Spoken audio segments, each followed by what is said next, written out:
तिघांचं मिळून काहीतरी येऊन जाऊन दे ना, तुम्ही कंपोज केलेले म्हणा किंवा कुठलंही, जस्ट आम्हाला ऐकवा ना.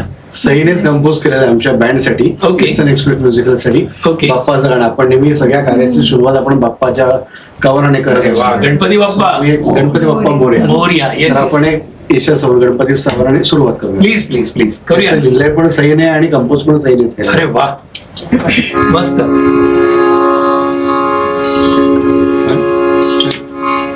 गजबदना धर हृदयाची नामी तोरी तुझ मोरया.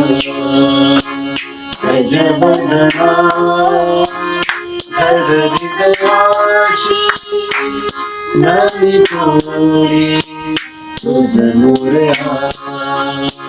विघ्नहरा भक्त तुझे आलो चरणी तुझ मोरया. विघ्नहरा भक्त तुझे आलो चरणी तुझ मोरया. तुझ मोरया, तुझ मोरया हे माही. तुझ मोरया, तुझ मोरया, तुझ मोरया हे ओंकारा. तुझ मोरया. वा वा वा.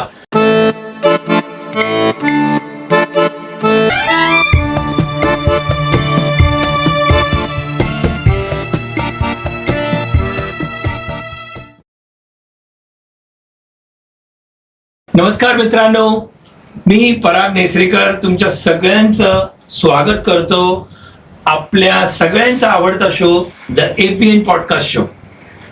आज काहीतरी आम्ही मजेदार, काहीतरी वेगळी एक कन्सेप्टनी आम्ही आलेलो आहे.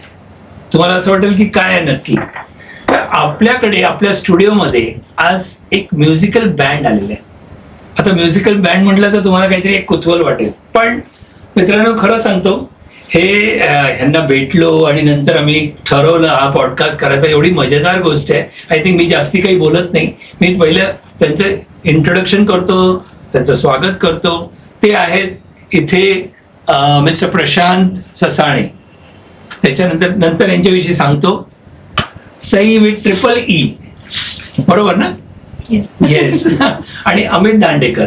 तर बेसिकली मित्रांनो, हे तिघही जर तुम्ही पाहिलं तर ऍक्च्युली सुरेश वाडकर हे मोठे आपल्याला माहिती आहेत आपल्या इंडस्ट्रीमध्ये, म्युझिकल इंडस्ट्रीमध्ये, बॉलिवूड इंडस्ट्रीमध्ये एवढे मोठं नाव आहे. आणि त्यांचं तुम्हाला माहिती आहे अकॅडमी आहे, म्युझिकल अकॅडमी, ज्याचं नाव आहे अजीवासन, बरोबर ना? असं बरोबर. सुरेश वाडकरांचे अजीवासन म्युझिकल अकॅडमी. हे तिथे शिकवत आहेत काही वर्षापासून आणि हे स्वतः मोठे सिंगर्स पण आहेत. तर सिंगर, टीचर, म्युझिकल टीचर, आणि यांचे आता किस्से आपण ऐकूया, खूप काही गोष्टी. आणि हे आता सई बघितलं तर ते साधारणपणे तुम्ही म्युझिक कंपोज करता, प्लस तुम्ही लिरिक्स म्हणजे म्हणतो आपण ते राईटअप, म्हणजे ते लिहिता पण, गाणी पण लिहितात, गीतकार तुम्ही. आणि म्युझिक कंपोज पण तुम्ही म्हणाला. आणि आम्ही बघितलं तर ते पण म्युझिक कंपोज करतात, गाणी खूप काही केली आहेत, मला ऐकवली आहेत त्यांनी, छानपैकी पाठवलीत पण आहेत, मोबाईलमध्ये आहेत. पण आता मी ते तुमच्या समोर ते म्हणजे आपण डेफिनेटली स्वागत करूया. डेफिनेटली. पण सगळं करायच्या अगोदर तुम्हाला इथे यायला काही त्रास झाला नाही? आणि आपल्या बरोबर दुसरे आहेत इथे, ते त्यांची ओळख मी पुढच्या राऊंड मध्ये करतो, विजय देसाई. आणि ह्यांच्याविषयी एक आणखीन स्पेशालिटी तुम्हाला नंतर कळेल पुढच्या राऊंड मध्ये. कुठे जाऊ नका तुम्ही. तर आपण आपल्या पॉडकास्टला सुरुवात करूया, राईट? तर एखादी पॉडकास्टला सुरुवात, मला असं वाटतं तुम्ही आता म्युझिकल टीचर आहात आणि म्युझिक तुम्ही सिंगर आहात, तर मला असं वाटतं गाण्यानेच सुरुवात झाली पाहिजे. काय वाटतं तुम्हाला? तर एखादं तुमचं तिघांचं मिळून काहीतरी येऊन जाऊन दे ना, तुम्ही कंपोज केलेले म्हणा किंवा कुठलंही, जस्ट आम्हाला ऐकवा ना. सईनेच कंपोज केलेलं आहे आमच्या बँडसाठी, ईस्टर्न एक्सप्रेस म्युझिकलसाठी. बाप्पाचं गाणं आपण नेहमी सगळ्या कार्याची सुरुवात आपण बाप्पाच्या कवराने करतो. गणपती बाप्पा, गणपती बाप्पा मोरया. मोरया. तर आपण एक ईशा समोर गणपती सावराने सुरुवात करूया. प्लीज प्लीज प्लीज करूया. लिहिलंय पण सईने आणि कंपोज पण सईनेच केलं. अरे वा, मस्त.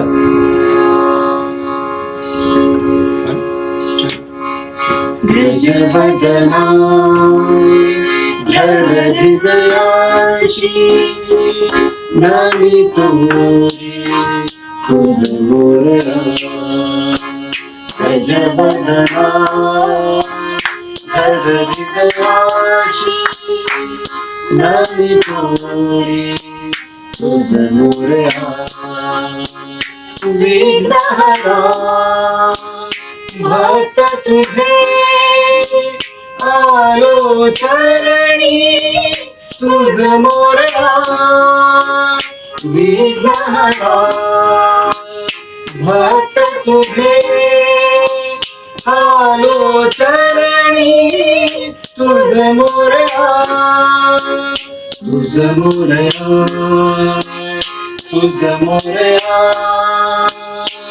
हे माही तुझ मोरया तुझ मोरया तुझ मोरया हे ओंकारा तुझ मोरया. वा वा वा. पण मी तुम्हाला सांगतो माझं काय पोट भरलं नाही. मित्रांनो तुम्ही पण आहे. तर मला असं वाटतं आता ह्यांनी कंपोज केलेलं गाणं तर आहे, पण एखादं दुसरं कुठलं तरी आणखीन पण फोन जाऊन देतो आणि मग त्याच्यानंतर पॉडकास्ट चालू करूया. काय वाटतं? तर एखादं कुठलंही बघा, असे मी सस्पेन्स आपण हे ठरवलं नव्हतं. नाही लेट इट गो. इम्प्रोवाइज इम्प्रॉम्प्ट म्हणजे प्लीज तिघांचं म्हणून प्लीज. कसं आहे, माझ्या मते आता संभाजी महाराजांचं, शंभू राजांचं बलिदान आहे, चालूच आहे. थोडं मोठ्याने आपल्या पॉडकास्ट मध्ये चालेल. नक्की. तर कसं आहे, बलिदान मासाचे दिवस ना बरेचसे शंभू राजांचे जेवढे पण हे आहेत ते बरेच वेळा फॉलो करतात. तो मंथच फॉलो करतात जेव्हा शंभू राजा, आणि जेव्हा ते गेले तर त्याच्यावर आम्हाला एक गाणं सुचलं होतं. ते लिहिलंय, कंपोज केलंय. तुम्ही केले? हो, ते लिहिलंय, कंपोज केलंय आणि ते गाणं अशा पद्धतीने, आधी तुम्ही ऐका गाणं, मग तुम्हाला लक्षात येईल. येस जरूर.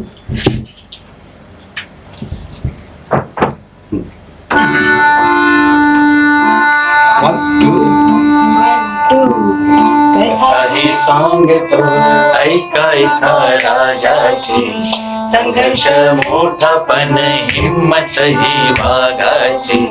शेकडो शत्रू जरी ताठवा उभा तरी, दगफंद फितुरी जिरथा वाज करी.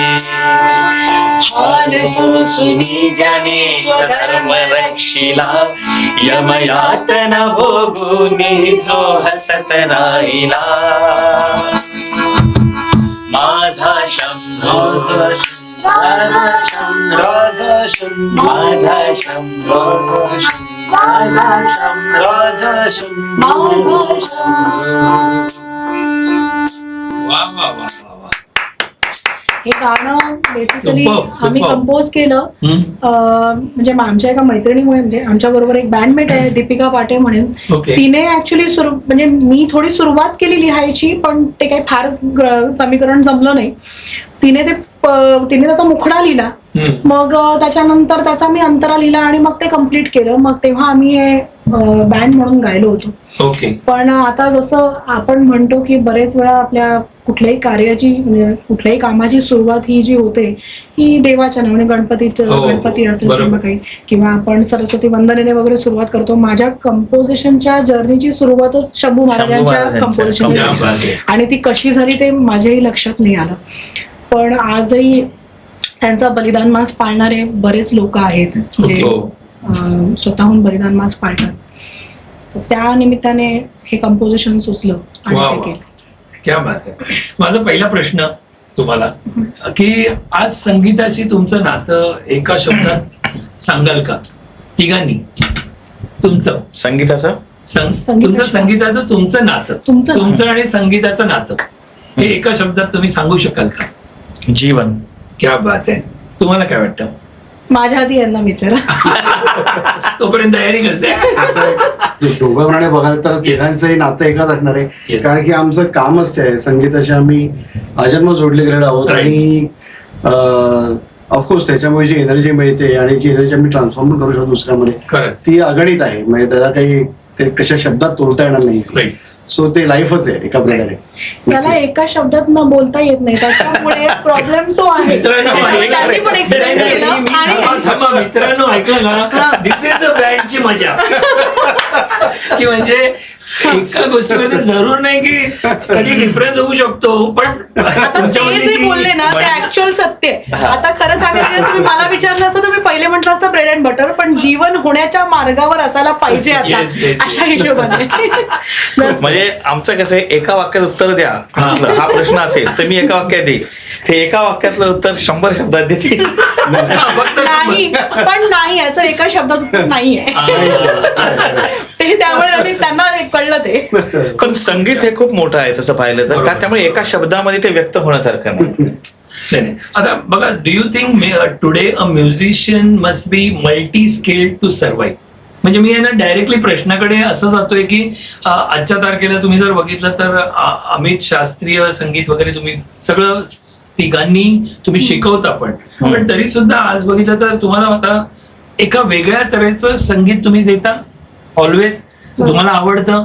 आजच्या तारखेला काय गरजेचं आहे, इथून सुरुवात करूया आपण. म्हणजे आपल्या प्रेक्षकांकडे जे आज आपले प्रेक्षक जे आहेत ते सगळ्या टाईपचे प्रेक्षक ऐकतात, बरोबर की नाही? शास्त्रीय ऐकत असतील, लाईट असतील ऐकत, आणखीन वेगवेगळे. तर माझा तिघांनाही प्रश्न असा आहे की तुमचं प्रत्येकाचं मत, तुमचं इंडिव्हिज्युअल मत असू शकतं. मी सांगू का? मल्टी असलं बरोबर आहे का एकच फक्त करून जायला पाहिजे? म्हणजे काय की इथे एवढे तुमचे स्टुडंट्स आहेत ना, त्यांना पण उत्तरं मिळतील त्याची. नाही, याच्यावर अधिकार सहीच बोलू शकेल आमच्यापेक्षा, कारण की आमच्या ग्रुपने सगळ्यात रिअली मल्टीटास्कर तीच एकमेव आहे. सही विथ ट्रिपल ई. हा, सही विथ ट्रिपल ई. पण एवढं लक्षात राहून दे की हा पॉडकास्ट तिघांचा आहे. नाहीतर सगळी उत्तरं फक्त गाणं म्हणतो. But as far multitasking concerns, she is authority to talk. आमचं कसं असतं, काही असलं की डायरेक्ट तिथून एक गण तिथून एक गण, दोन्ही साईड. नाही, होतं कसं, म्हणजे आता सरांनाही ती कल्पना आहे आणि म्हणजे दोघांनाही कल्पना आहे, कारण हे दोघं देखील आत्ताच्या जनरेशनला हँडल करतायत नाही असं नाही. मी आत्ताची जी काही जनरेशन बघते, मुळात they are not a listeners basically. त्यांचा बेसिकली लिसनिंगचा जो टाइम स्पॅम आहे तोच कमी झालेला आहे. पूर्वीची गाणी 6 मिनिटाची होती, आता त्याचं ड्युरेशनच 3 मिनिटावर आलेलं आहे. हळूहळू ते 2 मिनिटावर जाणार आहे, नाही तर फक्त बीजीएम पुरता music, that will be the concept. त्यामुळे आता कसं आहे ना की आपण फक्त कुठल्या कंपनीचं नाव घेत नाही कोणाला कॉपीराईट साठी, एवढं फक्त लक्षात. म्हणजे काही की कोणाला एकाचं घेतलं एकाचं नाही घेतलं, म्हणजे अशा हिशोबाने म्हणून येणाऱ्या टाइममध्ये याचा ऍक्च्युली कशाशीच संबंध नाही. बेसिकली लिसनर्स सध्या तेवढ्या याने ऐकू शकेल, त्याला वेळ पण नाहीये. मी त्यांना दोष नाही देत आहे, त्यांना वेळ पण नाहीये. त्यांना देखील जुन्या गोष्टी ऐकायला आवडतात, पण तो ऍक्च्युली वेळ नाहीये त्यांना आपण काही अशा पर्टिक्युलर लाईन टच करतात ते तेवढंच ऐकतात. आजकाल मी जेवढं आपण म्हणतो ना, सी जुन्या गाण्यांमध्ये पण आजकाल त्या लोकांना काही ना काही इंटरेस्ट असतो, पण ते देखील कसं करतात, तेवढीच लाईन आम्हाला आवडली आहे, तेवढीच आम्ही रील मध्ये ऐकतोय. रीलचा टाइम स्पॅन 1 मिनिट. तुम्ही रील बनवता का? हा, बनवतो. बघा, मी लाईव्ह बनवायलाच नाही. त्याच्या सुद्धा मला दोघांना सांगावं लागतं 1 मिनिटापेक्षा जास्त ना, कारण तुम्हाला अनपेक्षित प्रश्न असे खूप काही येतील. म्हणजे आपले ऑडियन्स असे आहेत ना, ही आमची मोठी फॅमिली आहे, तर ते एन्जॉय हा पॉडकास्ट का बघतात, तर बाकीच्यांपेक्षा हटके. अर्थात प्रत्येक जण म्हणतो, पण मी म्हणण्याचं नाही, आम्ही प्रयत्न करतो. म्हणत नाही की आमचा सगळाच असेल, पण आपण प्रयत्न करतो की अशा हिशोबाने की लोक आजकाल पॉडकास्ट ऐकतात, गाणी ऐकतात सगळं, पण आपल्या ह्यानी गाणी पण आणि तुम्हाला पण जाणून देत. तुमचे स्टुडंट्स किती, आता तुम्ही 23 वर्षापासून आहात, तुम्ही म्हणालात ना, आत्ताच सांगितलं मला बिहाइंड द सीन्स मध्ये, पण तुम्ही पण किती वर्षापासून आहात, तुम्ही पण किती वर्षापासून आहात. तर मला म्हणायचं तुमचे स्टुडंट्स पण पाहतायत किंवा पाहणार आहेत, आणि येणारे स्टुडंट पण तुम्हाला बघणार आहेत. बरोबर. तर आपला ऑडियन्स जो असणार त्यांच्यासाठी ही उत्तरं खूप, इट कुड बी खरंच चांगले एक रेफरन्स म्हणून असू शकतो, कारण तुम्हाला बघणारे तसे आहेत ना, त्या दृष्टीने. मला एक प्रश्न विचारायचा की तुम्ही या टीचिंग मध्ये कसं केलात म्युझिक? प्रशांतजी, तुम्ही सांगा. नाही, ऍक्च्युली जर्नी माझी सुरू झाली ना, पहिली गोष्ट तुम्ही छान दिसताय, धन्यवाद. मस्त वाटतं. म्हणजे तुमचा लुक जो आहे ना, तो व्हेरी नाईस. म्हणजे मंडळ आपलं आभारी आहे. तुम्ही पण त्यांचा जर वेगळं असेल ते छान वाटलं म्हणून. मंडळ आपलं सहर्ष आभारी आहे. हा, मंडळ एपीएन चॅनलचं सहर्ष आभारी आहोत आम्ही. हा ऍक्च्युली माझी जर्नी सुरू जी झाली ना, मी खूप लहान होतो तेव्हा माझे आई वडीलच गायचे. वडील माझे पोलीसमध्ये होते, रेल्वे पोलीसमध्ये. अरे काय म्हणता. आणि आई वडिलांमुळेच मला हा वारसा मिळाला. ओके. आणि त्यांच्याबरोबर मला राग पहिचान जी असते, आपली राग पहिचान, ती मला वडिलांनी लहानपणी शिकवली होती की कोणता राग कसा, ह्याचं वैशिष्ट्य काय, ह्या रागातून त्या रागामध्ये जायचं असेल तर कसं जायचं. बेहागमध्ये येतं का तुम्ही तीव्र म आपण बेहागचा असतो, दोन्ही म लागतात, पण तोच तीव्र म वेगळ्या अंगाने लावला तर एक वेगळा पण होऊ शकतं. काय काय होऊ शकतं, किंवा रेधा आपण आंदोलित करतो तर भैरव होतो संपूर्ण त्याचा राग घेतला तर, आंदोलित नाही गेला तर कलिंगडा होतो. मग ते कसं, तर अशा बऱ्याचशा गोष्टी लहानपणापासूनच मला शिकायला भेटल्या. बाबा शिकवायचे. बाबांनी हा मला माझ्या वडिलांनी शिकवलं. आणि माझे आई वडील BARC ला एक कॉम्पिटिशन झाली होती, कपल कॉम्पिटिशन. ओके. त्याचे विनर माझे आई वडील होते. हो. तर त्यामुळे हा वारसा मला घराण्यातूनच मिळालाय. कुठल्या वर्षापासून तुम्ही शिकताय म्हणजे तसं? म्हणजे सांगायचं झालं ना, मी हाफ पॅन्ट होतो तेव्हापासून शिकतो. मी आता हाफ पॅन्ट पण घालतो. ऑन अ ह्युमरस म्हणजे मी आज पण शिकू शकतो. एक्झॅक्टली. आणि मी पण हे बोलू शकतो. जोकिंग. नाही काय हरकत नाही. मग त्याच्यानंतर जर्नी सुरू झाली. मग शिकता शिकता बरेच लोकांकडे पंडित चंद्रकांत डेगवेकर आहेत, किंवा आपले डागर बंधू यांचे शिष्य उस्ताद भूपेंद्र पाठक यांचाही वारसा मला मिळाला. त्याच्यानंतर मालतीताईंकडे शिकलो, संपदा बांदोडकर यांच्याकडे शिकलो, परत आजीवसनमध्ये यांच्याकडे शिकलो, पद्मा दिदींपासून, संपदा दिदींपासून, बडीदींकडून मार्गदर्शन मिळालं, सुरेशजींकडून मिळालं. काय म्हणताय. भरपूर. आणि जवळजवळ म्हणजे माझं असं झालं ना की वेगवेगळ्या गुरूंकडून शंकर अभ्यंकर जे होते, पंडित शंकर अभ्यंकर, त्यांच्या पण ते यायचे आमच्या क्लासवर, पंडित चंद्रकांत डेगवेकर यांच्या क्लासवर यायचे. तर तुम्ही बिलीव्ह नाही करणार, मी खूप लहान छोटा होतो त्यावेळेस. आम्ही एका चहाच्या कपामध्ये तिघांनी, माझे गुरु पंडित शंकर अभ्यंकर आणि मी, मारी बिस्किट आम्ही बुडून खाल्लेले. आज आपण करूया आणि मी बोलू शकतो तुमच्या बरोबर. मी नाही, खरंच म्हणजे हा अनुभव जबरदस्त आहे. म्हणजे हे माहित नव्हतं मला. आणि त्यामुळे कसं झालं की एक म्हणतो ना आपण की जसं ग्वाल्हेर घराणं, किराणा घराणं किंवा ध्रुपद गायकी जी आहे ती पण शिकलेलो उस्ताद भूपेंद्र पाठक यांच्याकडून. त्याच्यानंतर पतियाला तर आहेच. अशा वेगवेगळ्या म्हणजे बेसिकली आपण म्हणतो ना 10 तोंडाचा रावण होता, तसं मी एक 12 तोंडाचा घराणं शिकलेला रावण आहे. किती छान. सिरियसली मस्त. पण वेगवेगळ्या घराण्याच्या त्याच्यामध्ये मला लहानपणापासून शिकायला भेटलं की कोणत्या घराण्यामध्ये प्लस पॉईंट काय, शब्दप्रधान गायकी, तान प्रकार, किराणा घराणं हे तानावर जास्त भर देतं. ओके. हो, त्यांची तान प्रधान गायकी जास्त असते. तर असे बरेच शिकायला भेटलं. त्याच्यानंतर मग ज्यावेळेस एक करिअर ओरिएंटल मी ज्यावेळेस घुसलो याच्यामध्ये, तर मला करायचं होतं, माझं प्रोजेक्ट होतं, बोलणं पण चालू होतं. केऊर बर्वे, तुम्ही ओळखत पण असाल केऊर बर्वे वगैरे, की त्यावेळेस चाललं होतं माझं. आपले तौफिक कुरेशी साहेब आहेत ना, त्यांच्याबरोबर एक प्रोजेक्ट करायचा चालू होता प्रयास. आणि 2014च्या वेळेस, आणि त्याच वेळेस माझे वडील ऑफ झाले. दिवाळीच्या पहिल्या दिवशी ऑक्टोबरला, 22 ऑक्टोबरला होती दिवाळी, त्याच दिवशी ऑफ झाले. आणि त्यामुळे मग तो प्रोजेक्ट नंतर बारगाला. मग नंतर माझं असं झालं की वडिलांची इच्छा होती की मी काहीतरी म्युझिक मधून करावं, पण नंतर मग असं झालं की थोडं जरा ते कसं असतं, वय पण माझं असं एवढं हे नव्हतं की मी ती गोष्ट सहन करेल. आणि वडिलांची माझी खूप चांगली बॉन्डिंग होती. तर मला असं झालं की बस आता संपला, आता नाही, बंद म्युझिक. हे कुठल्या वर्षी? 2014. तुमचं वय काय असेल त्यावेळी? सॉरी, इथे वय समजेल. सांगू नका. सांगा सर, येऊ द्या आम्हाला. असे मित्र पण असतात. हर एक फ्रेंड जरुरी होता है. सांगा लोकांना कळून देत. हर एक फ्रेंड जरुरी होता है. त्यांनी मला सीव्ही पाठवला, म्हटलं आता तरी मला यांचं जन्मतारीख काय, जन्मतारीख नाही टाकली सीव्ही मध्ये. मी चक्क गुगली टाकला आणि तो बरोबर तुम्ही झेलला. नाही काही हरकत. तर त्याच्यामध्ये मग मी नंतर मग ठरवलं की नाही, वडिलांची इच्छा होती, वडीलच नाही तर आता आईला बोललो मी जॉब करेन, मी सोडतो म्युझिक. पण नंतर मग शेवटी कालांतराने पुन्हा आजीवसनने मला आपल्या हेऱ्यामध्ये घेतलं. 2016ला मला ऍज अ टीचर म्हणून त्यावेळेस मी अपॉइंट झालो. पण मी 2003 पासून आजीवसनमध्ये शिकलो. तर 2016ला ऍज अ टीचर म्हणून अपॉइंट झालो. आज 9 वर्ष पूर्ण झालेली आहेत मला ऍज अ टीचर. आणि या 9 वर्षामध्ये माझे 8 स्टुडंट रियालिटी शोचे स्टार आहेत. वाव, काय बात आहे. मी नाव विचारू शकतो का? हो, नाव विचारू शकतो. 8च्या 8 नसले तरी 4-5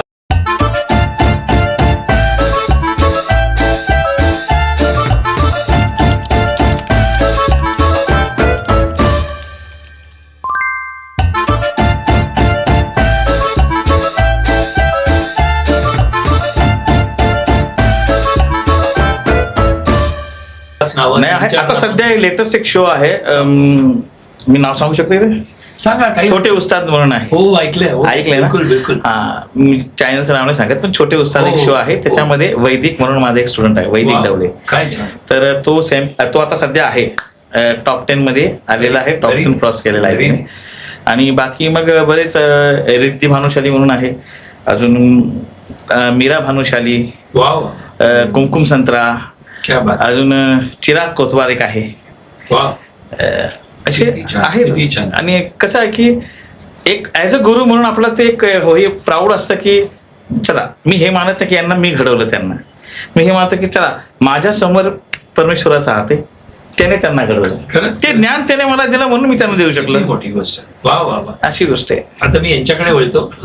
तुमचं हे गाण्याकडे किंवा ह्या, तुम्ही अगोदर लहानपणापासून गाण्यामध्ये आणि असं होतं, तुमची जर्नी साधारण एक थोडक्यात सांगा ना आम्हाला. मला 6वी ताईने गाण्यामध्ये टाकलं होतं. माझ्या गुरु कृपा कुलकर्णी त्या ऍक्च्युली किशोरी ताईंच्या डिसायपल आहेत. ओके.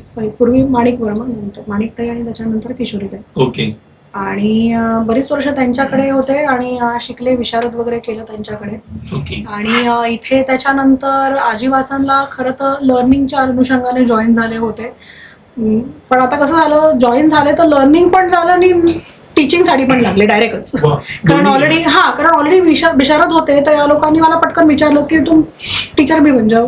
तर मग काय तिथूनही बराचसा आजीवासन मधनं सुरेशजी असो, त्यांच्या मिसेस पद्मादिदी असो, त्यांचाही गायडन्स मला लाभला.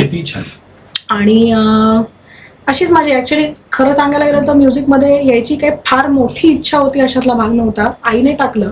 हो, आले म्हणजे कंपल्सरीली आलात तुम्ही, आईमुळे आलात. आईने टाकलं, डोक्यावर बसली आणि मी तुम्हाला नंतर मग आवड निर्माण. नंतर मग स्वतःहून आवड निर्माण. पण तुम्ही जर मग गायक नसले असतात, कंपोजर नसला, मग काय केलं असतं?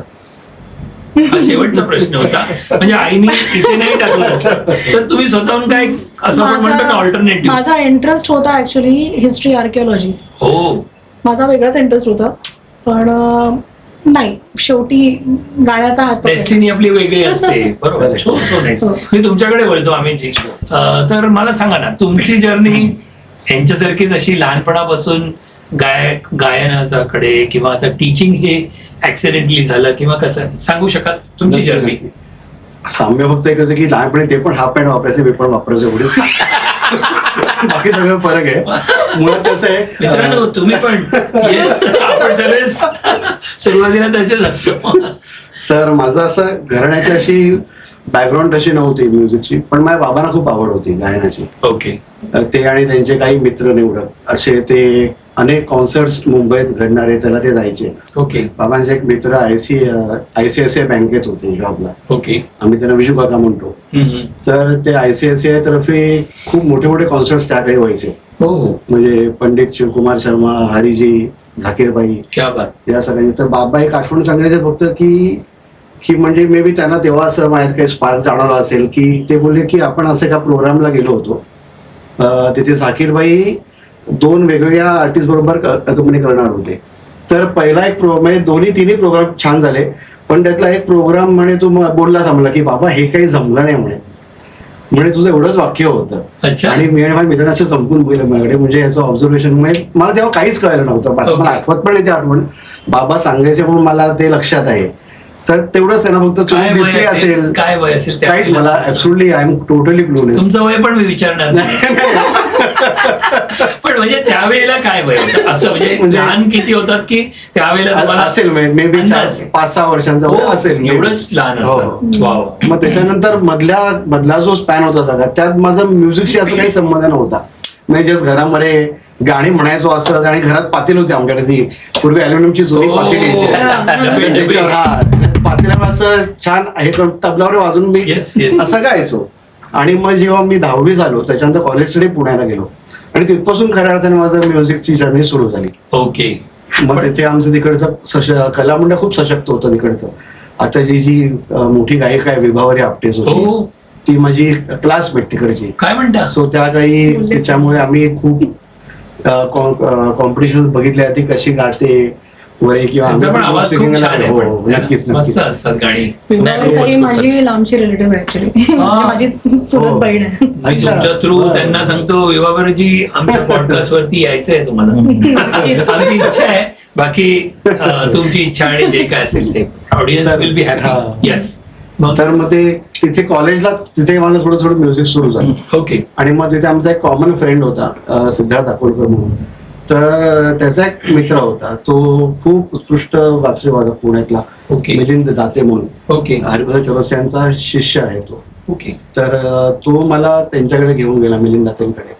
आणि मग मिलिंद दातेमुळे आम्हाला खूप मोठ्या मोठ्या कार्यक्रमांमध्ये गायची संधी मिळाली. म्हणजे तौफिक कुरेशींसमोर आम्हाला गाता आलं, Wow. झाकीर बाईंच्या पुढ्यात आम्ही गाऊ शकलो निवड मिलिंद दातेमुळे. सो तिथे एक वेगळंच ते एक्सपिरियन्स कुठे मिळाला. असतात? ते मिलिंद? पुण्यात असतात. पुण्यात. असतात. सो तिथपासून खऱ्या अर्थाने माझी लाईफ जर्नी सुरू झाली म्युझिकचं म्हणजे. ओके. आणि मग हळूहळू हे करता करता मग पुण्यामध्ये मी सगळ्यात पहिले गायनाचा क्लास सुरू केला. तिथे माझे गुरु होते मुकुंद मराठे, पंडित मुकुंद मराठे म्हणून होते. ओके. त्याच्यानंतर मी कॉलेज झालं, परत डोंबिवलीमध्ये आलो. परत त्या काळचं जे फॅमिली आपली मध्यमवर्गीय फॅमिली जी असते ती टिपिकल मेंटॅलिटी असते की हो. अर्थात चुकीचं नसतं त्यांचं बरोबर. काही, की आधी नोकरी धंद्याचं बघा बाबा, स्थिर मोठ्या पाण्याचं पहिलं. बरोबर. मग त्या ह्याच्यानं पण मी गाणं शिकत होतो. मग माझे नंतरचे गुरु होते किरण फाटक म्हणून माझे गुरु होते ओके. मधलेच. त्यांच्याकडे काही वर्ष शिकलो. आणि आता सध्या मी पंडित महेश कुलकर्णी यांच्याकडे शिकतोय, सुरमय पंडित महेश कुलकर्णी यांच्याकडे. सुंदर. सरांकडे गेले, किती महिन्यात शिकणं झालेलं नाही, कारण की हल्ली सर पण इथे नसतात, बरोबर. आमच्याही वेळा जुळत नाही. त्यामुळे पण मी सर्वार्थाने त्यांना गुरु मानतो. मला सो नाही. पहिलं गाणं तुम्हाला आठवते का? लहानपणी म्हणा किंवा कुठलं गुणगुणत होतात किंवा म्हटलं होतं, तुम्हाला आठवतंय? तपेलीवरती का पातेलीवरती? हो, हो. ते काय असेल ते? तपेलीवरती, पातेलीवरती. या डब्यावरती Correct. आपण अशी सुरुवात करतो. हो. पिकनिकला ना तो काही नसेल, हो. नंतर बॉंगो बिंगो आता आहेत साहेब, आपण त्यांचा नक्कीच, नंतर बोलूया. नक्कीच. पण तरी तुम्ही हो. आठवते का पहिलं गाणं कुठलं? एक्झॅक्टली कुठलं गाणं आठवलं? मी खूप सारी गाणी अशी हिंदी, मराठी, हो, कुठली? दोन्ही करायचो. एखादं कुठलं तरी आठवत असेल तर. दत्ताची पालखी हे करायचो, किंवा भीमसेन जोशींचं भाग्यदा लक्ष्मी परम्मा गाणं आहे. त्यावेळेला हो, हो. ते आमच्या सोपं थोडी शेजारी आहे राहायचे, गाणं. ते कन्नड अवघड आहे होते. ते. म्हणजे आम्ही म्हणून ते असे टाकटूक वाली गाणी. पण छान. आणि हिंदीमध्ये हिंदीमध्ये किशोर कुमारांची वगैरे गाणी म्हणत होता. ऐकायचो. हो, वाव. ती म्हणायचा प्रयत्न करायचो. तुम्ही पहिलं गाणं आठवते का? तुम्ही शिकलात म्हणा किंवा पहिलं गाणं सुरुवात तुम्ही जी झाली. म्हटलेलं आठवतं? पहिलं गाणं आठवतं मला आणि चांगलं. कुठे म्हटलेलं? कारण घरच्यांना मीच इरिटेट करायचो. म्हणजे घरामध्ये मला एकच गायक ऐकायचो मी, तो म्हणजे आपले भारतरत्न पंडित भीमसेन जोशी. हा, क्या बात आहे. आणि वडील पण त्यांना ऐकायचे खूप. तर त्यामुळे त्यांचं गाणं ते रम्य हे स्वर्गाहून लंका.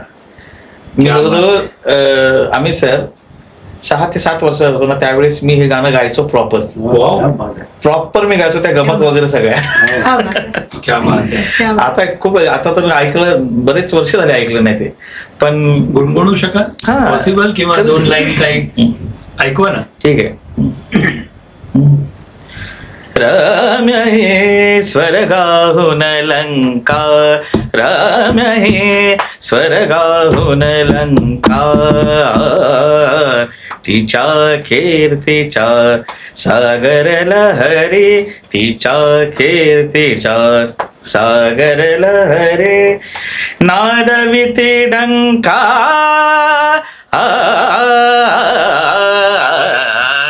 रम्य हे स्वर्गाहून लंका, रम्य हे स्वर्गाहून लंका. वा वा वा. माझं आवडतं गाणं आहे ते. आणि तुम्ही म्हटलं थँक्यू सो मच. खरंच वेलकम. म्हणजे आज मी अशी खूप काही गाणी ऐकणार आहेत. मित्रांनो, आपण ऐकूया, म्हणजे यांच्याकडून आपण ऐकून घेऊया डेफिनेटली गाणी. आणि खरंच तुम्हाला आठवते का तुम्ही पहिलं कुठलं म्हटलं किंवा गुण ऐकलं म्हणा? आणि ते सहावीत जेव्हा ऍक्च्युली गाणं शिकायला पहिल्यांदा सुरुवात केली, तेव्हा माझी आत्या त्याच क्लासमध्ये होती माझ्यासोबत. अमित पाणी पाहिजे. आणि तिने पहिले जे गाणं म्हटलं ते गारे कोकिळाला, आणि ते आम्हाला सगळ्यांनाच आवडलं आमच्या बॅचला. आम्ही मग आमच्या गुरूंकडे, काकू आम्हाला हे शिकवा करत मग मागे लागलो. Okay. खरी 3 गाणी म्हणजे पहिले ते गाणं, नंतर गगन सदन, जय शारदे अशी, पण सर्वात पहिलं गाणं गारे कोकिळा होतं. वाव. आमच्यासाठी गुणगुणाल तर आवडेल आम्हाला, जर आठवत असेल किंवा 2 लाईन. आम्ही तुम्ही सुद्धा तो पहिलं कुठलं आठवत असेल तर. भूलोकीच्या गंधर्वा तू, भूलोकीच्या गंधर्वा तू, अमृत संगीत गा रे कोकिळा गाऊ गाऊ, गा रे कोकिळा गाऊ. वा वा वा वा, किती छान आहे. मस्त मस्त हे पहिलं गाणं होतं माझं प्रत्येक कॉम्पिटिशन लागलं. So nice, so nice, so nice. ह्यानी जुन्या आठवणी आपण त्याचा उजाळा करतो ना, तर बरं वाटतं. म्हणून म्हटलं तुमच्या जर्नी तुम्हाला तर निश्चित आठवत असेल. खरंय. आम्ही तुम्ही आठवते का तुम्ही कुठलं म्हणत होतात किंवा या थोडं थोडं. निघालो घेऊन दत्ताची पालखी, निघालो घेऊन दत्ताची पालखी, आम्ही भाग्यवान आनंद निधान, आम्ही भाग्यवान आनंद निधान, झुलते हळूच दत्ताची पालखी, झुलते हळूच दत्ताची पालखी, निघालो घेऊन दत्ताची पालखी, निघालो घेऊन दत्ताची पालखी. वा वा वा वा, किती छान, किती छान. म्हणजे तिघांनी आम्हाला ऐकायला मिळाली छोटी छोटी अशी गाणी. आता नॉर्मल मला विचारायचं, इज टॅलेंट इनफ? म्हणजे आपल्याकडे टॅलेंट, तुमच्याकडे टॅलेंट असल्याशिवाय तुम्ही बनला नाहीये, पण इज रियाज मोर इम्पॉर्टंट? काय महत्वाचं आहे? टॅलेंट नुसतं असणं हे उपयोग आहे का रियाज खरोखर करायलाच लागतो, टॅलेंट असलं तरी पण नसलं तरी पण? तुमचं म्हणणं काय आहे? माझं म्हणणं, मला लहानपणी माझ्या वडिलांनी सांगितलं होतं ही गोष्ट, की तुम्ही प्रत्येक जो एक आर्टिस्ट जन्माला येतो, देव त्याला ते गिफ्ट देऊन पाठवतो. गिफ्ट प्रत्येकाला मिळत नाही. एक्झॅक्टली. शर्यती धावणारे सगळे असतात, गिफ्ट मोजक्याच लोकांना मिळतं. बरोबर. तर ती गिफ्ट तुम्ही घेऊन आलात, पण तुम्हाला तुमचा आवाज देवाने दिला, त्याच्यावर काम करणं, त्या गिफ्टवर काम करून त्याला अजून पॉलिश करणं हे तुमचं काम असतं. कारण जर का हिरा तुम्ही बघता, कच्च्या स्वरूपातला हिरा तुम्ही पाहिला असेल, तर सामान्य काच आणि तो हिरा सेम, क्वालिटी सेम, काहीच नाही. बरोबर. त्याची काहीच किंमत नसते. पण ज्यावेळेस काचेला पैलू पडत नाही, काच तुटते, हिऱ्याला पैलू पडते. एक्झॅक्टली. ज्यावेळेस हिऱ्याला त्या पैलू पडतात ना, त्यावेळेस तो काचेच्या किमतीत न राहता लाखोमध्ये, करोडोमध्ये त्याचं जे कॅरेक्टर असतं त्यानुसार त्याचा भाव एक ठरतो, मागणी होते मार्केटमध्ये. तर ते पैलू पाडणं म्हणजे रियाज. क्या बात आहे. आणि तो रियाज केल्याशिवाय तुम्हाला जे देवाने दिलेलं गिफ्ट आहे किंवा हे जे गाणं आहे हे खुलत नाही. खरंच खरंच आहे. सिंपल एक लॉजिक आहे की जर आपण एक शेतकरी बघतो, तो बियाणं जर त्याने टाकलंच नाही, बरेच लोकांना असं वाटतं की मी गॉड गिफ्ट आहे. मी असे बरेच विचारलं मॅम की तुम्हाला सांगतो मी ना, आम्ही गॉड गिफ्ट देवाने मला दिलं, काहीच मेहनत करत नाही. पण तुम्ही त्यांची कशी स्थिती आहे, म्हणजे मी त्यांना नावं ठेवत नाही, माझं म्हणणं हेच आहे की तुम्ही शिका. एखादा शेतकरी जर का त्याने बी टाकलं आणि त्याने बी टाकल्यानंतर त्याच्यावर कामच नाही केलं, ते बी जळून जाणार. एक्झॅक्टली. त्याला रोज पाणी टाकणं गरजेचं, त्याला खाद टाकणं गरजेचं आहे. कीड लागली तर ती त्यासाठी औषध फवारणी करणं गरजेचं आहे. असं तो पूर्ण 4-6 महिने बघतो, मग नंतर ते पीक येतं, मग कापणी होती. बरोबर. तर तसं संगीताची ती जी जडणघडण ती होणं गरजेचं आहे. मग कापणीच्या वेळेस तुम्ही एक स्टार बनलेले असता. एक्झॅक्टली. हे जे लोक आहेत समजा की जे म्हणतात आम्ही फक्त गॉड गिफ्टेड आहेत, हे काय करतात, गिफ्ट घेऊन आलेत, बी टाकले नाही, आता काय बी टाकलं पण नाहीये मी, ते बी तर देवाने तुम्हाला दिलेले गिफ्ट. ओके. ते काय म्हणतात, जमीन आहे, मी तांदूळ टाकलाय किंवा ज्वारी गहू जे काय असेल लावलंय, आता तो येणार 6 महिन्यांनी, रोज त्याला काय पाणी नाही, काय नाही, टाकलंच नाही, काही त्यांनी काही टाकलंच नाही, पण अपेक्षा करतात की ते 6 महिन्यांनी येईल. अरे तुम्ही टाकलं नाही, ते येणार कसं? त्याच्यावर तुम्हाला त्या शेतकऱ्याला पण मेहनत करावी लागते. तसं सिंपल आहे, तुम्हाला रियाज करावाच लागेल तर ते उजळून येणार. So nice. तुमचं म्हणणं कसं याच्यावरती? ऍक्च्युली सेम आहे. बरोबर. आणि खरंच आहे ही गोष्ट. टॅलेंट काही लोकांना असतं, म्हणजे काही लोकांमध्ये उपजत असतं किंवा म्हणजे काही लोक म्हणजे किशोरदास मेन एक्झाम्पल आहे त्या गोष्टीचं खरं सांगायला गेलं तर. पण नाही, पण खरं सांगायला गेलं रियाज तेवढाच इम्पॉर्टंट. किशोर कुमार ते पण रियाज करायचे.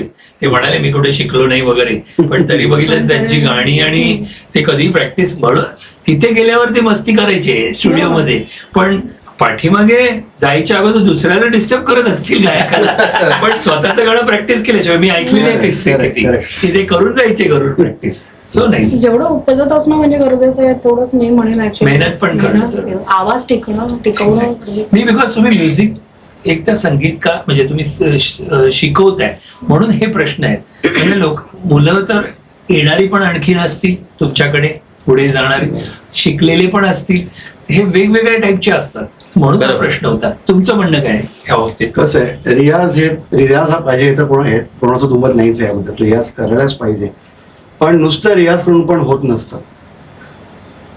बरोबर योग्य वेळेला योग्य संधी मिळणं पण गरजेचं असतं, जी फक्त तुमच्या नशिबात असावी लागते. क्या बात. खरंच. सो एक गोष्ट आहे, याचा अर्थ नशिबावर हवा ठेवून रियाज करायचा नाही असं नाही. रियाज हवाच आहे, मला उद्या संधी मिळेल नशिबाने, पण मी तितका पाचवत नसेल तर उपयोग काय त्या संधीचा मला. बरोबर. ते पात्र होण्यासाठी मला रियाज करणं, रोजची प्रॅक्टिस करणं गरजेचं आहे. सो ते आपल्या हातात आहे. तसं भगवंतांनी सांगितलं की कर्मण्येवाधिकार असते, मा फलेषु कदाचन, की तुमच्या हातात कर्म की रियाज करत राहणं. बरोबर. त्याच्यातून काय आउटपुट मिळेल न मिळेल ते सगळ्या कर्मावर तुमच्या भाग्यावर सोडून द्या. बिलकुल. सो तो तर त्याला तरणोपाय नाहीच आहे, ते तर केलंच पाहिजे. पण दुर्दैवाने हल्ली असं दिसतं, आता सई मॅम किंवा प्रशांत तुम्हाला पण माहिती आहे की हल्ली मुलांना परफॉर्मन्स कधी करता येतो याची घाई असते. मी हा बरोबर तुझ्या पॉइंट मध्ये हाच प्रश्न होता. त्यावेळेला 2 दिवस करतील, पण बाकीच्या वेळेला करेक्ट काही जे वेगवेगळ्या टाईपचे विद्यार्थी असतात त्याच्यापैकी, म्हणून मी म्हटलं असं समजले. सर बोलले की हल्ली न शिकता गाणं हे म्हणजे लोकांकडे ते कौतुक वाटायला झालं, कारण मी शिकलो नाही कोणाकडे तरी मी गातो. तुम्ही आमच्याकडे येऊन शिका असं आमचं म्हणणं, तुम्ही शिका कोणाकडे. जे सर बोलले तुम्ही शिकणं गरजेचं आहे. जसं मी माझ्या सगळ्या विद्यार्थ्यांना सांगतो की कसं आहे, पूर्वीच्या काळी म्हणजे आपले दादा परदादा अजून त्यांचे असतील, सगळ्यांना काही त्या काळी सगळे जाऊन शाळेत जाऊन शिकू शकत नव्हते, साक्षर नव्हते ते लोक, पण ते बोलू शकत होते. पण बोलणं म्हणजे साक्षर असणं आहे का? नाही. साक्षर म्हणजे काय, तर तुम्हाला त्या गोष्टीची ओळख असणं, अक्षर ओळख असणं म्हणजे साक्षर. सो तुम्ही जर का न शिकता गाणं गाताय तर तुम्ही अनपढच गाण्यातले. इन शॉर्ट तुम्ही साक्षर नाही आहात. बरोबर. तुम्ही साक्षर असाल तर तुम्ही जे तुम्हाला कळलंय ते तुम्ही इफेक्टिव्हपणे मांडू शकाल. तुम्हाला कळेल ह्याला काय म्हणतात, ह्या सुराला काय म्हणतात, मग यातून इथे कसं जायचं. त्याच्यासाठी शिक्षण हे गरजेचं आहेच आहे, त्याला पर्यायच नाही काही. त्यामुळे तुम्ही असं करू शकत नाही की मी शिकलो नाही तरी सुद्धा मी गाऊ शकतो, असं नसतं. असं नाही होत. सर कसं आहे, म्हणजे आता सर पण म्हणाले ते त्याचं मूळ रिझनच मी तुम्हाला मगाशी जे सांगितलं की लिसनिंग स्किल्सच कमी झालेत. आता इथे काय करणार ना, खरंच आहे तुम्ही म्हणालात बरोबर आहे. कारण काय आहे ना ऍक्च्युली बघा तुम्हाला स्पष्ट सांगते, सोशल मीडियाचे ना 2 फायदे आहेत की तुम्ही तुमचं टॅलेंट बाहेर आणू शकता. तुम्ही एकेका मिनिटासाठी देखील तुमचं टॅलेंट चांगलं बाहेर आणू शकता. त्या एकेका मिनिटासाठी पण लोक उलट तुम्हाला डोक्यावर धरतील इतकं. खरं सोशल मीडियाचा एक आपला फायदा आहे की इंडिव्हिज्युअल आर्टिस्ट वरती येतो, हा एक फायदा आहे. मी स्वतः आजच्या काळाची असून आणि इंडिव्हिज्युअल आर्टिस्ट असून हे समजू शकते. पण कसं झालंय, त्याच सोशल मीडियामुळे ऐकण्याची क्षमता कमी झालेली आहे. पूर्वी लोक 3-3 तासाचे कॉन्सर्ट्स ऐकायचे, 3-3, 4-4 तासाचे कॉन्सर्ट्स ऐकायचे क्लासिकलचे. सकाळपर्यंत नाट्यसंगीताचे 10 वाजता सुरू झालेले. आई सांगत होती, पप्पा सांगत होते, माझी वडील पण, की 5 वाजेपर्यंत 4 वाजेपर्यंत ते गाणी ऐकायची आणि किती 4 पदं असतील आणि त्याचे वन्स मोर आपण ऐकलेलं. मग काय लिसनिंग स्किल्स कमी झाले, पेशन्स कमी झाले, त्याच्यामुळे मग आता लर्निंग पण मग तिकडेच खंडित होत आहे. हा प्रॉब्लेम होत आहे. सांगू काय, सगळ्याला अजून एक किनाऱ्याची म्हणजे प्रत्येकाचं असं माझं म्हणणं नाहीये, पण आले ना आजच्या जगामध्ये खूप साऱ्या गोष्टी आपण निव्वळ स्टेटस सिम्बॉल म्हणून पण करतो. गाणं शिकणं.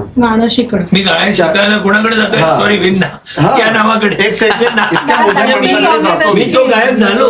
किंवा असं की माझा मित्र जातो म्हणून मी जातो, किंवा एखादे पॅरेंट म्हणतात माझ्या मैत्रिणीचा मित्राचा मुलगा जातो म्हणून मी माझ्या मुलाला पाठवतो. पण ऍक्च्युली त्याच्यामध्ये ते आहे का, कपॅसिटी सोडून द्या, त्याला ती आवड आहे का ते बघणं गरजेचं असतं. त्याच प्रश्नाकडे मी येतोय. ह्या लोकांचे पेशन्स लेवल तर इतके कमी आहेत. आमचा मुलगा आलाय, तो रियालिटी मध्ये कधी जाणार आहे. एक्झॅक्टली पहिल्या दिवशी विचारतात, आहेत विचार नाही तो करायचे. किंवा येतील आता तुम्ही तुम्हाला ऐकल्यानंतर तिथे आणखीन तुम्हाला खूप अप्रोच होतील. पण असं होतं की इट्स हॅपनिंग. आज मी आलो, मला रियालिटी शो मध्ये कधी घेऊन जाणार तुम्ही? होतं ना, होतं. आता तुम्ही एक कीबोर्डला वगैरे आलात ना, हा. तर विषय पर्टिक्युलर गाणं घेऊन की आता पापा घेते गाणं, माझ्या मुलाला पापा घेते गाणं महिन्याभरात वाजवता येईल. महिनाभर हे तर काहीच नाही. महिनाभर म्हणजे ऍक्च्युली 8 तास, महिन्यातले 8 तास क्लास असतो फक्त, त्यात त्याला गाणी कशी वाजवता गाणी कशी येतील? वाजवता असे पण आम्ही पाहिले आहे स्टुडंट. हा सर मी ऍडमिशन घेतो, 6 महिन्यात माझं शिकून होईल ना पूर्ण. अरे आम्ही आयुष्य घालतोय अजून, आमच्या आधीचे लोक पण अजून ते म्युझिक मध्ये आयुष्य घालतायत. खरंच तुम्ही बघा उस्ताद झाकीर हुसेन यांचं स्टेटमेंट आहे की ते अजूनही म्हणतात की मी विद्यार्थी. एक्झॅक्टली. ते जस्ट ऑफ होण्याच्या आधी 1-2 वर्षापूर्वीचा व्हिडिओ मी पाहिला. अजूनही शिकतोय म्हणतात. मी अजूनही शिकतोय, अजूनही मी नाही ते सर, विद्यार्थी म्हणतात. ते कसं झालंय, लोक का असे म्हणतात मला हेच कळत. त्यांना वाटतं 6 महिन्यात मी हो, वेल ते ट्रेन झालं पाहिजे. ते काय आहे, लोकांना फक्त आजकाल 2च कन्सर्न राहिलंय, इधर रियालिटी शो नाही तर एक्सपोजर त्यांना हवं असतं, नाही तर दुसरं त्यांना सर्टिफिकेट चाहिए. बस. एक साल में बस सर्टिफिकेट का काम करवा दो, बात खत्म है बस. बाकी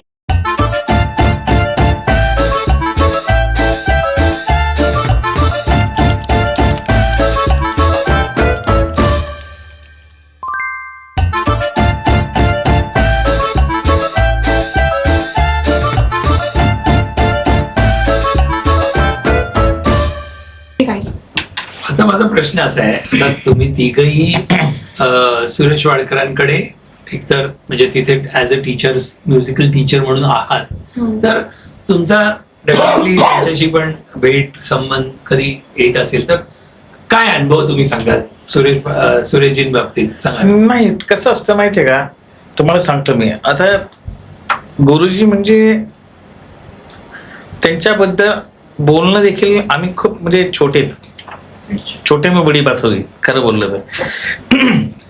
पण ती व्यक्ती अशी आहे की त्या व्यक्तीला आजही ते 6-6 तास रियाज करते. हो मित्रांनो, ऐकलं की नाही, मी तो 6-6 तास, अगोदरचा 8-8 प्रश्न तास आणि रियाज त्याची उत्तर बघा किती आज फरक. आज त्यांच्या अँजिओप्लास्टी वगैरे झालेल्या आहेत किंवा ज्या का आहेत, तरी ते भाषण आहे की बाबा चला ठीक आहे आता मी कमी करतो, किंवा आम्ही एवढा मोठा स्टार आहे ठीक आहे आता नाही, ते आजही तेवढ्याच ताकदीने रियाज करतात. क्या बात. आणि त्यामुळे शिकायला मिळतं. अशा लोकांना, हे असे लोक असतील ना तुमच्या समोर किंवा आयडल, तर तुम्हाला शिकायला मिळतं यांच्याकडून की आपण काय केलं पाहिजे. बरोबर. म्हणजे अनबिलिव्हेबल. गुरुजी ज्यावेळेस बडे गुरुजी ऑफ झाले त्यानंतरचा किस्सा असा होता की आता साधी गोष्टी की बडे गुरुजी त्यांचे जे गुरु ऑफ झाल्यावर लोक काय करणार की मनुष्य आपण काय बोलतो की चला आता 10 दिवस सगळे विधी वगैरे झाल्यानंतर आपण पुढच्या गोष्टी नाही. जो दिवस झाला त्या दिवशी नंतर डायरेक्ट रियाज सुरू. ती श्रद्धांजली म्हणतील ही त्यांची हीच तर की गुरुजींनी ही कशासाठी, आचार्य जयलालजींनी ही संस्था का स्थापन केली, त्यांचं स्वप्न काय होतं, आणि हे शिष्याने चालवणं पुढं. गुरुजी आमचे गुरुजी आहेत सुरेशजी, त्यांनी ती गोष्ट तेवढ्याच ताकदीने आजही ते चालवतात. तर ऍज अ गुरु आचार्य जयलालजी, तर ऍज अ स्टुडंट सुरेशजी, ते त्यांचं काम तेवढ्या ताकदीने गुरुजींचं चालवत आहेत. आणि ही गोष्ट एक डेडिकेटेड जो बोलतो ना आर्टिस्ट असणं गरजेचं आहे. ते डेडिकेशन तुमच्यामध्ये पाहिजे की गुरुवरची श्रद्धा. आणि तुम्ही बघा बरेच मोठमोठे आर्टिस्ट सुरेशजींबद्दल सांगतात की त्यांच्या गुरुवर त्यांची खूप श्रद्धा होती. बिलकुल. आणि एक हेच आहे की शिष्याची गुरुवर श्रद्धा असणं गरजेचं आहे. जोपर्यंत ते होत नाही ना तोपर्यंत गुरु शिष्य परंपरा सुरू होत नाही. मी हे मानतो. तुमचा अनुभव बेसिकली त्यांच्या खूप आधीपासून आहेत अकॅडमीमध्ये, त्यामुळे सरांचा एक्सपिरियन्स जास्त तगडा आहे आमच्या कोणापेक्षाही. पण म्हणजे आता मी सेमच गोष्ट सांगेन की 5-6 तासाचा रियाज आणि त्याच कारणामुळे आज एंजिओप्लास्टी होऊन बरेच नाही म्हटलं तरी त्रास असून देखील या वयात देखील आवाज एवढा तगडा आहे, तिकडे तुम्ही सगळं समजा. म्हणजे आजी वसलला मी पूर्वी होतो प्रशांतजी, मी आता आजी वसलमध्ये नाहीये, पण जेव्हा पण होतो तेव्हा सुरेशजींशी जेवढा पण संपर्क आला, सुरेशजींचा कायम एक वाक्य त्यांच्या तोंडी असायचं की रियाजावरून ते म्हणायचे की हे रोज पाणी खडून विहीर खडून प्यायचं पाणी आहे संगीत म्हणजे. हो. त्यांच्या तोंड्या दाखला कायम असतो वा. की रोज कालचं पाणी आज पिऊन चालत नाही, आज मला नव्याने विहीर खाण्याची आहे फ्रेश. आणि नवीन पाणी प्यायचंय मला. मी काल केलेल्या पुण्यावर आज तरुण जाऊ शकत नाही. क्या बात. आणि हे त्यांनी स्वतः आचरणात ठेवलेलं आहे. वा. खरंय. ही म्हणजे ही फार मोठी शिकण्याची गोष्ट आहे. सुपर. एक नक्कीच. ओपन हाऊस रियाज सेशन मधलं त्यांचा एक हे किस्सा आहे हो. की त्यांनी स्टुडंट्सना खूप असं पहिलेच सांगितलेलं आहे, मैंने देखो अपने गले में सुरों के गड्ढे बना के रखे हैं. हो.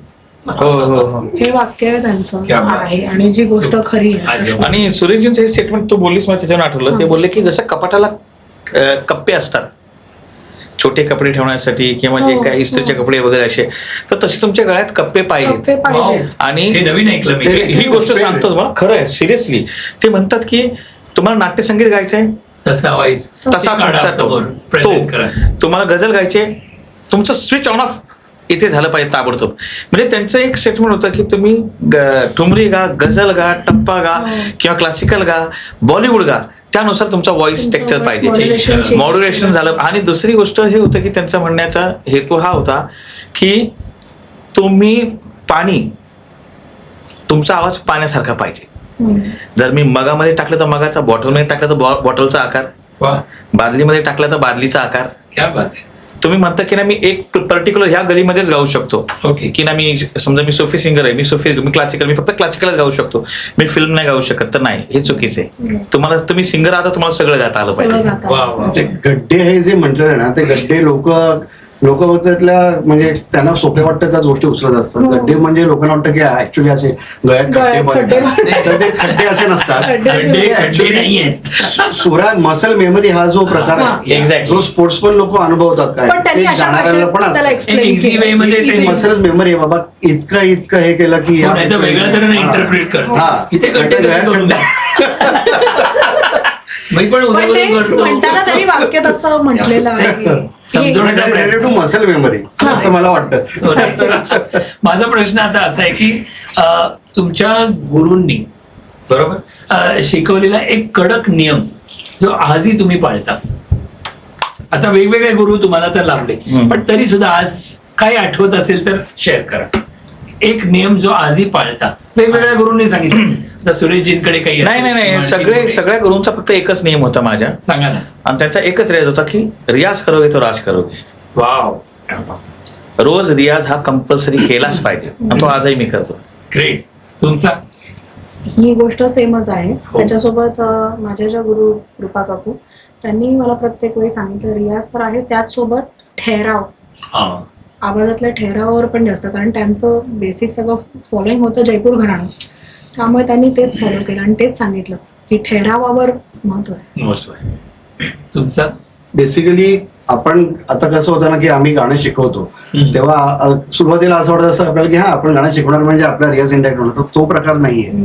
अदर दॅन शिकवणं, आपल्या स्वतःला रोजच्या रोज जे करायचं ते रोजच्या रोज गायला गेलं पाहिजे, हे त्यांनी सांगितलं ते मी पाळतो.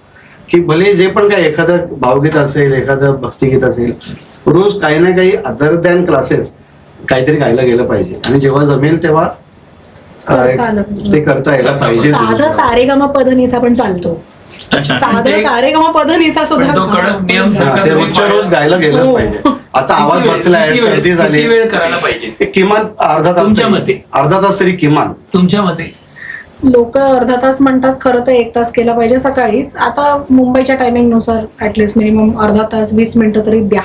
तुम्ही ऍज अ म्युझिकल टीचर म्हणून एक काहीतरी बघा इथे, कारण लोक असे ऐकणारे आहेत आपले जे ऑडियन्स मध्ये स्टुडंट्स आहेत, ते ना गाणं आवडतं, काही लोकांना खूप काही कुतूहल असतं, प्रश्न असतात. बरोबर. तर आपण प्रयत्न करतो या पॉडकास्टच्या माध्यमातून तुम्ही डायरेक्टली तुम्हीच सांगा की त्यांचे काही मनातले प्रश्न असतील, नाही, कधी basically- सिली प्रश्न पण असतात, ते विचारू कसं असं होतं. तर आपण असे घेतोय प्रश्न. नाही. तर तुमच्या मते काय आहे? माझ्या मते बघा, आता प्रॅक्टिस करायला पाहिजे. कॅटेगरी आहेत. ज्यांना वाटतं की माझा मुलगा रियालिटी शो मध्ये जावा, मोठा स्टार बनावा किंवा सिंगर बनावा, तर त्यांना कंपल्सरी 6 तासाचं पॅकेज आहे. होय. ओके. कारण आता जो मी सांगितलं, माझा स्टुडंट वैदिक जो आता लेटेस्ट आहे छोटे उसारमध्ये, तो 6 तास रियाज करतो वाव. रोज. क्या बात आहे. पण तुम्हाला तुमच्यावर आहे. बरोबर आहे. जर तुम्हाला 200 रुपयाचा तांदूळ घ्यायचा आहे, तर तेवढे रुपये तुमच्या खिशात पाहिजे. नसेल 40 रुपयाचा पण घेऊ शकता, 100 रुपयाचा पण घेऊ शकता. तर एक्झॅक्टली म्हणजे मी एकदम परखड बोलतो की तुमच्यावर डिपेंड आहे तुम्हाला. पण हा कमीत कमी तुम्ही जर काही नाही, कारण आता मुंबईच्या धकाधकीच्या जीवनामध्ये नाही एवढा रियाज पॉसिबल. आणि आताच्या मुलं पण एवढे आहेत की फास्ट एकदम जग चाललेलं आहे. त्यांना युनिट टेस्ट असतात, स्कूल टेस्ट असतात. पण आपल्याला सगळं जमवायचं असतं. कमीत कमी कसं आहे, 1 दिवस 2 तास करण्यापेक्षा रोज ऍटलीस्ट अर्धा तास तरी करा. आपण प्रॅक्टिस म्हणतो. मी माझ्या स्टुडंटला नेहमी सांगतो की तुम्ही रात्री लवकर झोपा, पण सकाळी 1 तास लवकर उठून 1 तासाचा रियाज करा. रात्री झोपण्यापूर्वी 1 तासाचा रियाज करा. 2 तास तर झालाच पाहिजे. थोडं पॉलिश होतं. आयडियली तेवढं तरी पाहिजे. बरोबर आहे, किमान 2 तास तेवढं असलं. आता एक सिम्पल प्रश्न, कदाचित तुम्हाला सिम्पल वाटेल किंवा अवघड वाटेल, पण खरं मत द्या तुम्ही की स्टुडंट्स एका कॅटेगरीज मध्ये वेगवेगळ्या प्रकारचे स्टुडंट्स असतात का? Yes or no? काय म्हणजे वेगवेगळ्या टाईपचे तुम्हाला स्टुडंट्स लाभले हो हो हो हो. मी नंतर येतो आणखीन प्रश्नावरती. तर कसे म्हणजे ते तुम्ही सांगायचं. पण माझा प्रश्न आहे की वेगवेगळे स्टुडंट असतात का? नाही, एकाच टाईपचे सगळे असतात? नाही, खूप वेगवेगळे भिन्न भिन्न स्वरूपाचे असतात आणि भिन्न स्वभावाचे. हो ना? वेगवेगळे, एकदम वेगवेगळे असतात. तुम्हाला काय वाटतं? खूप वेगळे असतात. कोणी आंधळेपणाने तुम्हाला फॉलो करणारे असतात, कोणी खूप चिकित्सक असतात, कोणी तुमच्याकडे तुम्हाला किती येत आहे हे उलटं बघायला आलेले असतात. नंतरचा प्रश्न होता माझा. तो नंतरचा प्रश्न आहे. आता कशा टाईपचे? तुमचे प्रश्न आधीच उत्तर वाक्यामध्ये नाही ना. तर मित्रांनो, मी हा प्रश्न का विचारला, तर तुमच्या मनात जर असेल की मला जर शिकायला जायचंय तर मी असा आहे बाबा, असा आहे, अशा मनात खूप काही प्रश्न असतात. बरोबर. तिथे सुद्धा तुम्ही गेलात कुठल्या अकॅडमीमध्ये काही, तर तुम्हाला सुद्धा वेगवेगळ्या व्हरायटीचे स्टुडंट्स भेटतात, जसे एका क्लासमध्ये असतात. आता मी विचारतो, जे तुम्ही बोलत होतात ते, की कुठल्या टाईपचे आणि कशा टाईपचे, म्हणजे विक्षिप्तपण आणि असे काही मजेदार गोष्टी असू शकतात, काही सिरियस गोष्टी, पण वेगवेगळे स्टुडंट्स म्हणजे कसे. आपण कॅटेगरीज तुम्ही जर कराल बाबा हे असे, कारण तुम्ही एकच टीचर आहात पण तुमच्याकडे एवढे स्टुडंट्स आहेत. जसं एका क्लासमध्ये 50 विद्यार्थी असतील, 25 विद्यार्थी असतील, तर त्या टीचर कसं मॅनेज करतात ना, हा नंतरचा प्रश्न आहे. पण मला म्हणायचं कुठल्या कुठल्या टाईपचे, म्हणजे प्रत्येक जण बघेल अरे मी असा आहे असं त्यांना वाटू शकतं. तर तुम्ही सांगू शकता. कसं असतं, काही भक्त टीचर असतात, ओके, जे गुरुच्या भक्ती करणारे, म्हणजे असे स्टुडंट्स असतात. असे पण आहेत. काही अंधभक्त असतात. ओके. काही जसं सरांनी सांगितलं, त्या गुरुला किती येतं